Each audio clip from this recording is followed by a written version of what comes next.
আসসালামু আলাইকুম ভিউয়ার। আজকে আমার একটি প্রজেক্টে সিরিজের লাইনগুলো আছে ডাকওয়াল বা যেটা রাইজার, যেখানে পাইপ ফিটিং করা হয়, সেখানে আমি জংশন বোর্ড ফিটিং করতেছি। এই বোর্ডগুলো অনেকে লাগান না, আমি দেখছি অনেক ভাইয়েরা আছেন যে এই বোর্ডগুলো না লাগিয়ে শুধু পাইপ রেখে দেন। তো এতে কাজে যে গুণগত মান কমে যায়, তাই গুণগত মান বাড়ানোর জন্য কিন্তু আমার প্রত্যেক প্রজেক্টেই এই জংশন বোর্ড ব্যবহার করে থাকি। তো এই যে রাইজারের যে পাইপগুলো দিচ্ছে, এগুলো কিন্তু 1.5 ইঞ্চি পাইপ, অনেকে 1 ইঞ্চি ব্যবহার করেন। কাজের গুণগত মান ভালো করার জন্যই কিন্তু আমরা 1.5 ইঞ্চি পাইপ ব্যবহার করে থাকি, আর সিঁড়ির মধ্যে এই জয়েন্ট বোর্ডগুলো লাগিয়ে থাকি। আমার কাজটা দেখে অনেকে দেখেন যে কাজটা কীভাবে হয়, কাজটা কীভাবে সুন্দর হয়, সেইভাবে কিন্তু আমি কাজটা করে থাকি।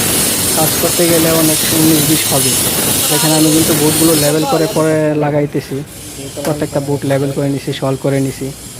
তো আপনারাও চেষ্টা করবেন আপনাদের যে সিঁড়ির মেইনগুলো আছে সেখানে জংশন বোর্ড ব্যবহার করতে। এই বোর্ডের সাইজ আমি 6 ইঞ্চি বাই আপনি যত ইঞ্চি চান, আমার এটা 6 ইঞ্চি বাই 38 ইঞ্চি আছে।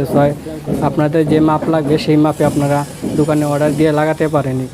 এই বোর্ডগুলো লাগানোর পরে আপনার কাজটা অনেক অনেক গুণগত মান বেড়ে যাবে, কাজটাও ভালো হবে। তো কাজটা ভালো করার জন্য অবশ্যই আপনারা এই বোর্ডটি ব্যবহার করার চেষ্টা করবেন।